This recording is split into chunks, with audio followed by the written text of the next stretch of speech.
These days, work is in trouble. We've outsourced most of our manufacturing to other countries. And with that, we sent away good jobs and our capability to make things. American Giant is a clothing company that's pushing back against this tide.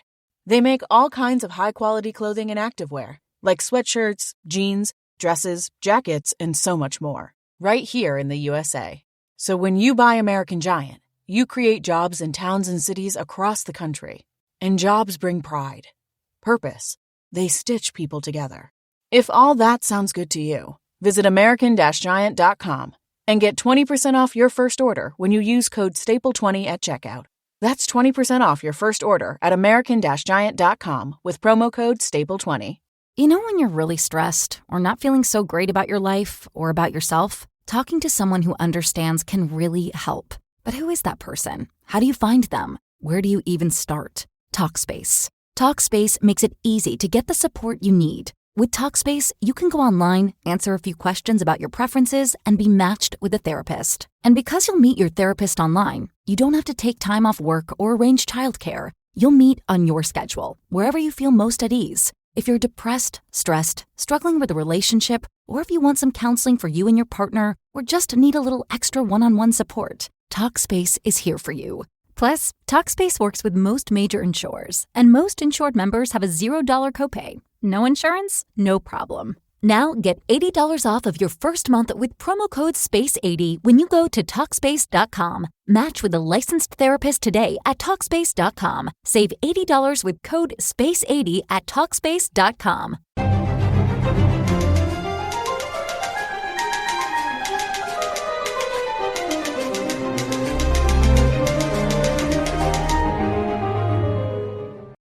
Welcome back to Right on Four Corners. I'm your host, DelSheree Gladden. And on this week's episode, I'm at Quill Quest talking with owners Amanda and Kreig Durham in Farmington. And you may notice that the sound quality is a little bit different because we did record the episode at the bookstore and we had some background noise that occasionally comes in. But hopefully you enjoy this conversation with the Durhams. I'm going to let you guys introduce yourselves and tell us a little bit about who you are, and then we'll dive into more about the bookstore. My name is Amanda Durham. I grew up actually in Chicago, close to Chicago, and we just honestly love reading books. Yeah, I'm Kreig Durham, and born and raised in the area, and we kind of have lived a bunch of places. Circumstances brought us back here closer to some family and things like that. And so when we moved back, we noticed, and there's really not a traditional new bookstore here in the area. We hadn't really noticed the lack of it before. And now when we came back, we kind of got used to being able to go to a bookstore. Portland has this humongous bookstore called Powell's City of Books that literally occupies a city block, and it's like 5 stories tall, and you need a map. But even just being, in Central California, having independent bookstores and Barnes & Noble, we kind of got used to that and kind of got tired of having to drive up to Durango or down to Albuquerque or things like that. And we've always really been passionate about books and reading, and Amanda's been wanting to kind of be her own boss for a while. Yeah. I've always wanted to own my own something. I used to do craft and painting and stuff, and nothing ever really clicked the way I wanted it to. And then in 2019, I started honestly reading, not for the first time, but started actually getting into reading because I'm dyslexic. And so I actually struggled to read in general. And so my entire childhood, I hated it. And then in 2012, I got in a car accident. My friend made me read the Hunger Games series, and I fell in love with it. I couldn't put it down. I read it so fast. That kind of started it. But then I was like, I didn't know what to read next. And so I kept trying to find different things a really long time. And then when we got married, he made me read the Harry Potter series because I had never read it or even seen the movies. And so I started that, and it jumped my okay, I need to find something. And so I tried series after series. I just couldn't get into anything. And then in 2019, he's like, just go on a site, type in, the fact that you loved Hunger Games and you loved Harry Potter, and see what comes up. The Throne of Glass series is actually what popped up for me, and I read those, and then I never stopped reading after that. And that's just how it got me into it. And so when we came back after, we used to take the boys when they were young to Barnes & Noble, and they had the little train table, and it was just so much fun. It was just such a family thing for us to do that we wanted that here. And in our first week here, I was at the end of that series, and I was like, I need the last book. And I went to Amy's, I went to Entertainment Mart, and then I went to Walmart and Target. Could not find this book anywhere, which is funny because you'll find it everywhere now. But back then, it was just, you couldn't find it anywhere. And so I ended up having to order it online, and I was so upset because I had like this whole weekend planned of just sitting and reading that book. And so it was like, we need a bookstore. And then one day we were walking down, we actually went to the comic book store that used to be down here. And we were just walking down the street and we saw this building. We're like, wow, that's a really cool little front area. Couldn't really see into the building much. We were like, that needs to be something. Like, that just looks like such a cozy, cool little spot. Yeah. And we'd never known it as Andrea Christina's, even though I grew up here.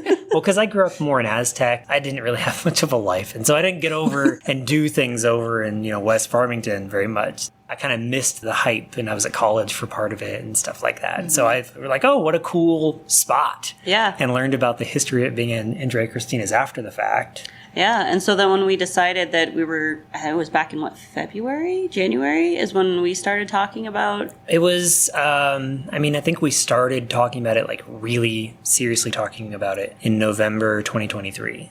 And we started talking about it because, like, the one hurdle for me is I also have health issues. I have endometriosis, PCOS, IBS, all the fun stuff. And it's all one of those, like, they're all chronic diseases that are hidden. So you don't see it, but it's always there. And so I was like, how can I run a bookstore or anything and still have all this pain inside? And, like, how can I deal with that? And so I worked really hard to get my health under control, at least under control enough so I could actually be out and about. And that's when kind of, like, everything started to fall into place where it was like, okay, we'll just see. We'll put a Facebook survey. We put a survey out there with like Google Forms or whatever. And we're like, we'll see what happens. We put it out in one of the big Facebook groups here and just ask people like, okay, is local independent bookstore, a new one, something you'd be interested in? Scale of 1 to 10. And then some other questions like what genres are you interested in? What other products and services would you like at a bookstore? Just various stuff like that. And the first a lot of responses. 6 hours, we had 400 people respond. And within the entire first day, we had over 1,000 people that said yes.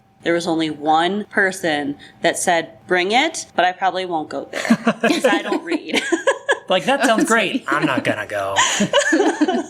And then we also are going to bring in the coffee and the baked goods, and the baked goods will all be gluten-free. Promise they don't taste gluten-free.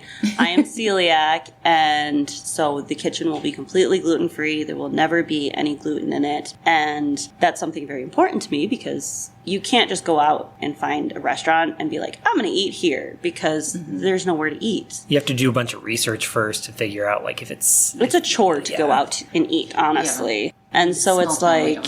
Exactly. Exactly. I really wanted to have it, and I sold loaves of bread at a craft fair like 3 years ago. That's 2023 as well. Yeah. That was it? And I sold 10 loaves within a few hours. Many, yeah. We sold, we brought 10, and they were gone within the first couple hours. We're like, well, we should have brought more. Yeah, and everybody was just like, oh my goodness, I've been looking for a gluten-free place, and there's people that came in that were like in tears over the fact that there was somewhere they could just get food to eat, and just a snack that doesn't taste like cardboard, because all the stuff at Walmart tastes like cardboard. Yeah, because like the mass-produced packaged stuff, has to be shelf-stable for so long, and so it's like it's either doesn't taste good or it's as hard as a rock. Yeah. And that was kind of with bringing that in eventually. That's part of our mission. Gluten-free stuff that tastes good, period. So that you can be, like me, not celiac or gluten-free or dietary sensitivities and still think, wow, what a good muffin. This is great. And so that's kind of what started all of this together was just, we love books. I like baking. I have fun doing it. And I already have to make food for myself anyway. So might as well not make, a bunch of it and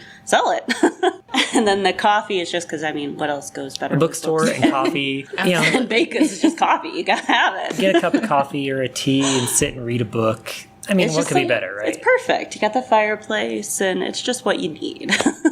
Absolutely. Well, it seems like opening a business in a small town is challenging. Yes. But one of the challenges is figuring out what are the gaps that people need. Yes. And there's a term in publishing, they call certain places book deserts, where they just don't have access other than ordering stuff online. Yeah. And like you said, we have Amy's, which fits its role and what it does amazingly well. We've got Entertainment Mart, which is, a little bit of whatever it is.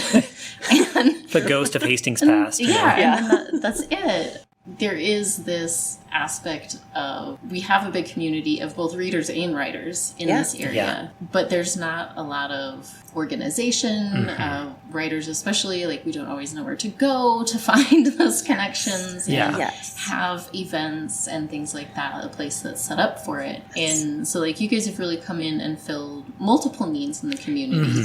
That maybe people didn't realize was a need until someone asks them. Yeah, it's true. It's really nice to see. That was one of our biggest things when we did start this, is we wanted a place, like I said, with the train table. We have the train table for kids. That was something I had to have, because I remember bringing my little 2-year-old into Barnes & Noble, and he'd sit and play with the little trains for hours on end. I'd read an entire book with him just sitting there. It was great. And so it's like those family histories are in that table alone for me. So I felt like other families that come in, and we've seen it just in the few weeks we've been open, people coming in just over and over, even if they don't buy anything, they play with the table. And it's just like, I needed to get my kid out of the house. I'm like, I get it.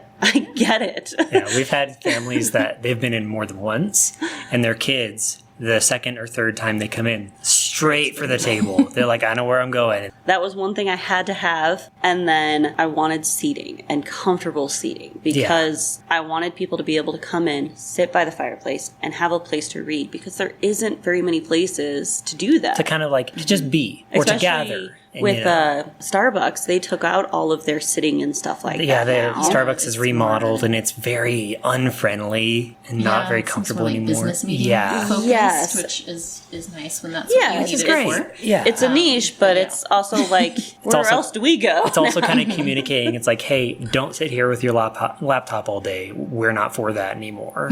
When that's what it used to be. I thought that was what they were for. Like, okay, like that's gotten me through, many, many days of like, I need somewhere to go with my laptop and be. Like, I'm going to Starbucks. And it's very quiet here, which is nice. Yes, we keep it pretty quiet. We like to have it just for people to sit, and people want to come in and write a book, go for it. People want to come in and just read a book, go for it. People just want to come in and read a book while their kid gets to get some energy out, go for it. The writers group it's kind of on pause because things have just been too crazy. You know when you're really stressed or not feeling so great about your life or about yourself? Talking to someone who understands can really help.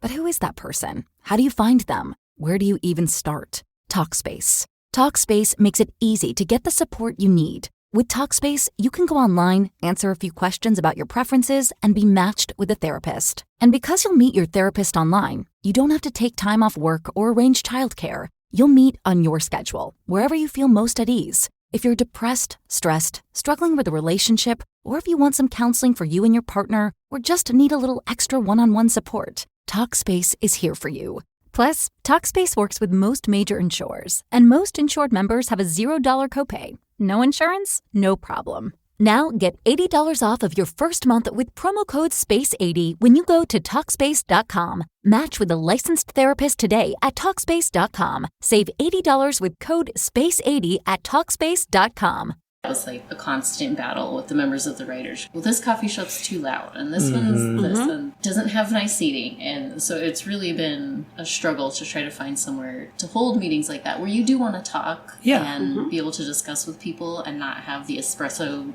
grinding thing go every 5 minutes. Exactly.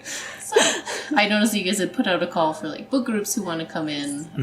I would vote for writing groups as well who want to come and chat about what they're doing.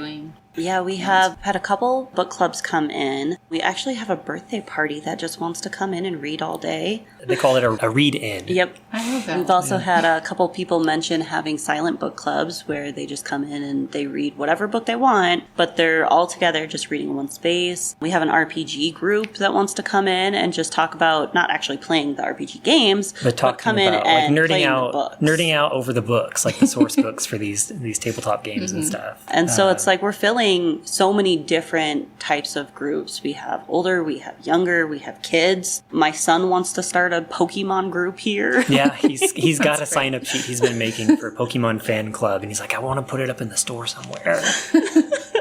Like, let's do it. And he'll find plenty of interest, yes, I'm sure. Absolutely. It still amazes me that I'm like, how is that still popular? Oh, I know. 25 years later, it's more popular than ever. It's crazy. As far as you said, you put out the survey in French, which I was one of those people who filled that out. So Yay. I was like, turned to my fiance, I'm like, someone wants to do a bookstore. We got to keep an eye on this.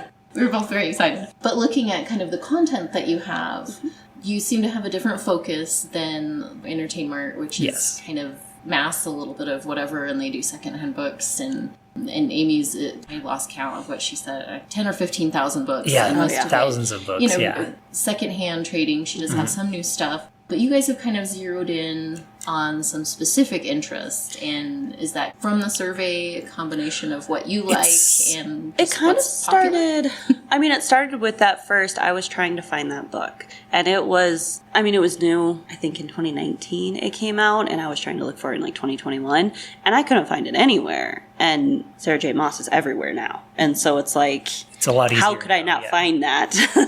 But I couldn't. I looked everywhere.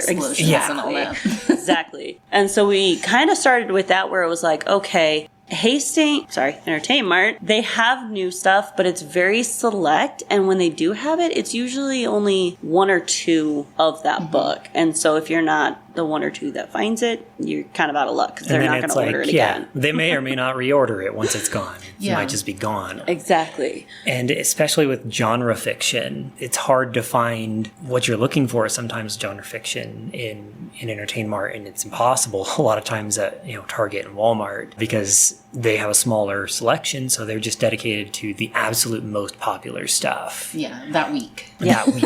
Yeah, exactly. And so we're fortunate enough to have enough room to be able to, we have the most popular stuff. We're going to keep on top of that. But we also have room, and that's what we wanted from the beginning, was to have a wide variety, because we know how many different kinds of readers there are. Even in a smallish feeling town like Farmington, we know how many different kinds of readers there are and how many different interests people have. And so we want to be able to offer something to just about anybody who walks in. And with Amy's, they have more used books. They do have some new here and there, but it's a very small selection because they don't have enough room. It's not their focus. It's not their focus. That's not what they're about. And that's fine. Totally fair. I go to Amy's all the time. And so we tried to, everybody's like, why don't you take used books as much and stuff? And we're like, because they already have that. I don't feel a need in this town for used books, because they can just go to Amy's, kind of the same. Because like when I did go there, I did a birthday thing for Kreig a couple years ago where he was turning 33, and I got 33 books for him.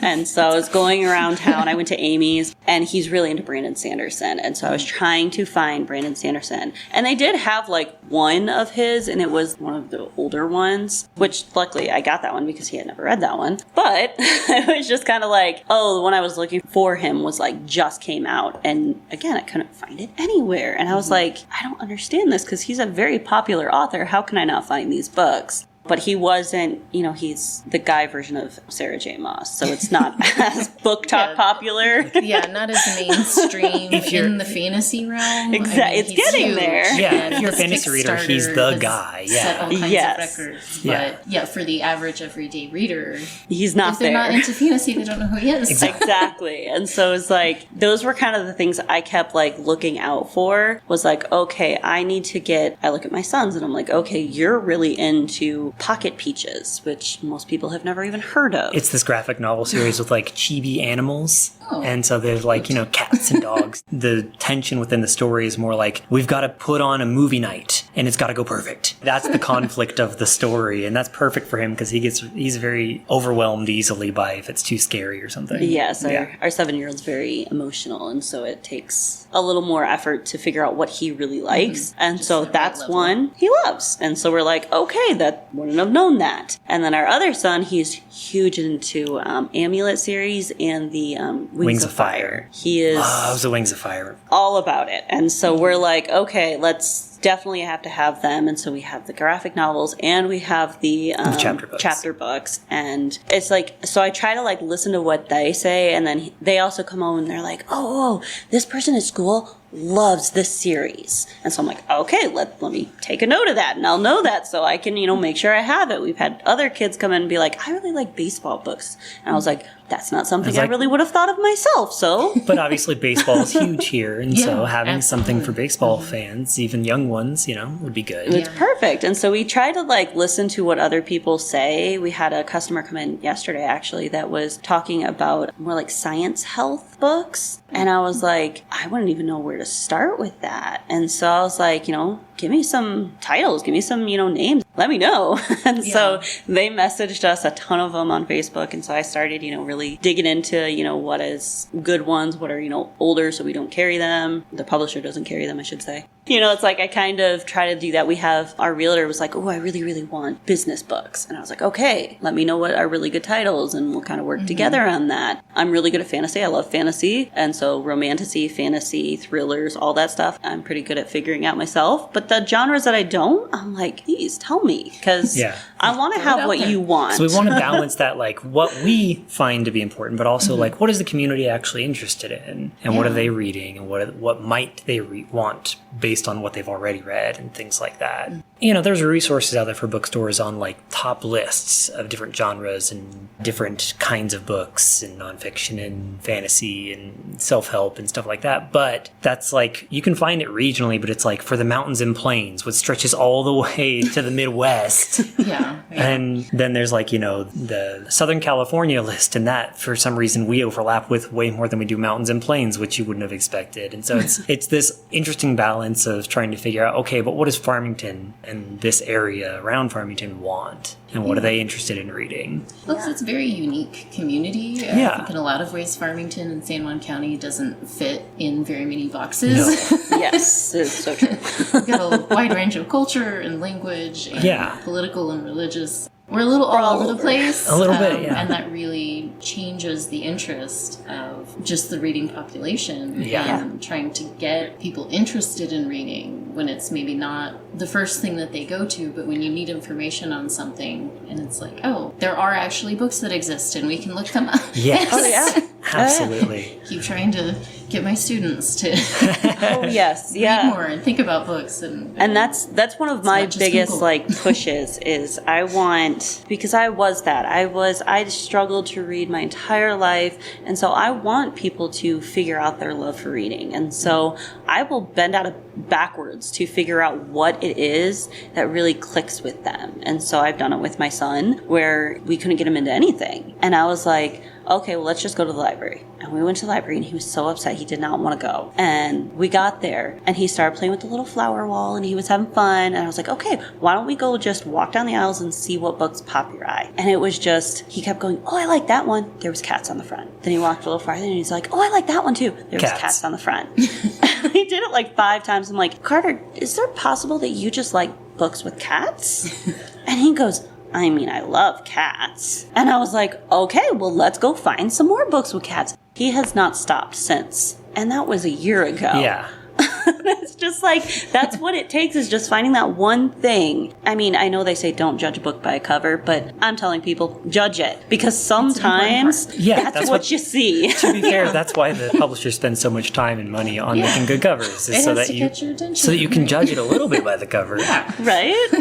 You might open the first page and be never mind. Yeah. But it is part of what catches people's eyes and draws that interest. And you never know what that's going to be. Yeah. And something that I like about the display in here in the bookstore is you get to see a lot of the books. It's not just the spines. Yes. And you can see that there's a really good variety. It's not all one type of genre. And a lot of ages as well. Yes. And I like that that's a focus. You're mentioning your son and his interest in seeing, because you can come in as a family and find a variety of things. Yes. And I think that's harder to find in a lot of stores or just places in general where the whole family can come and be interested and feel comfortable, not just be staring at a wall until mom's done or something. Exactly. Are we done yet? Can we go home now?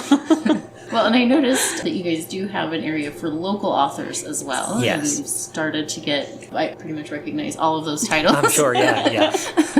So tell us a little bit about working with local authors, and if there are some who are interested in coming to talk to you, how do they get started? We knew from the get-go that we wanted, if we're going to be a local independent bookstore, we need to give back to the community. We want to be part of the community, not just, hey, give me your money. It's like we want this to be a mutual investment. And so we wanted to be able to support local authors. And that was something that we started collecting names and contact info as we started kind of doing our pop-up events over the last year and things like that. So that when we got started, we would have at least somewhere to start with. We've got a growing selection there because that's what we're about, is investing in other local people who are passionate about the area and passionate about their own work and things like that. And so we make it fairly easy for local authors. If their book is on Ingram, which if you're an author or a bookstore, you know exactly what Ingram is. If your book's on Ingram, we'll get a couple copies. Just let us know. We also do a consignment program for any author who their book is published, traditionally bound, and has a valid ISBN. And that's pretty much, you got to be local or at least local-ish and meet those requirements, and we'll carry a couple copies of your book on our consignment program. And so we've had a number of authors that have reached out and have started to bring in books. They're like, okay, I'm sold out because of Christmas, but as soon as I get my next shipment in, I'm coming in. And it's not just books either. We're actually like wanting people to come in that do other stuff like cups or stickers or bookmarks or anything,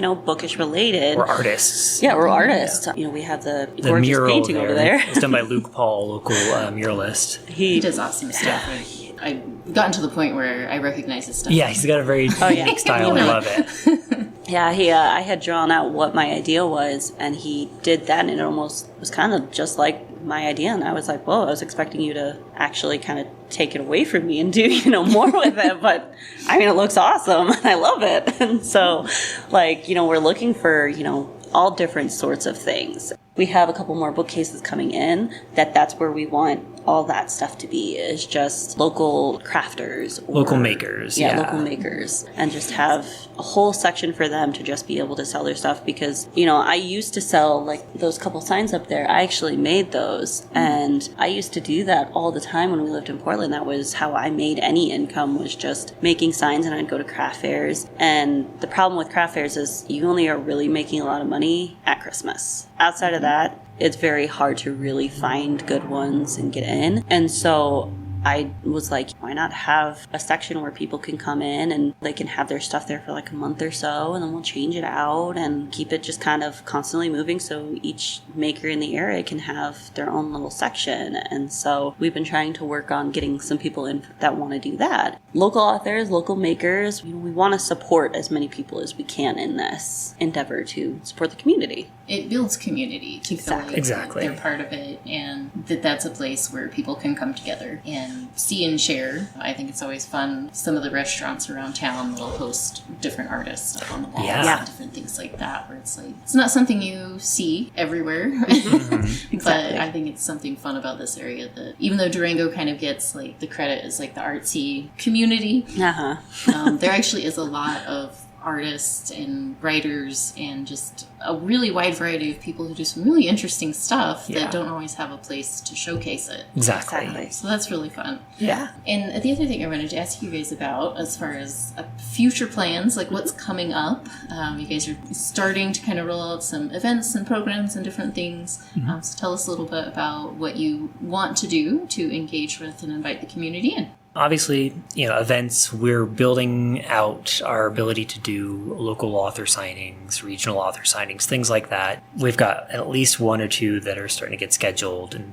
we'll get on our public calendar soon. We've got a book release for Onyx Storm, and then book clubs, like we said, we're different ways to engage with getting people in from the community, meeting maybe some new people and things like that. And then we've also got our whole kitchen area back there that we're hard at work on the paperwork of all of that to get inspections done and all that. So that way this is a cozy, comfortable place where people can come and gather for all sorts of reasons. We have smaller programs too. We have a Pay It Forward. We actually had somebody do this the other day where they don't really read physical books, but they read audiobooks. And so we actually are linked with Libra FM that you can get audiobooks, and it kind of works same like bookshop.org does as well, where you can buy a book and we get part of the percentage from from that. So the audiobooks works the same way. But we also had this person that said, I don't really read books in hand, but I want to support you. Can I buy a book and you just give it to somebody who wants it? And so it's kind of like a pay it forward. You just let us know. I think the book that she actually did it was with Onyx Storm, which is the biggest books coming out right now. And so, hardback, whatever the reasons they can't get it, we now can be like, we have that book. Would you like it? From somebody who's wanting to pay it forward. We've all had those times where,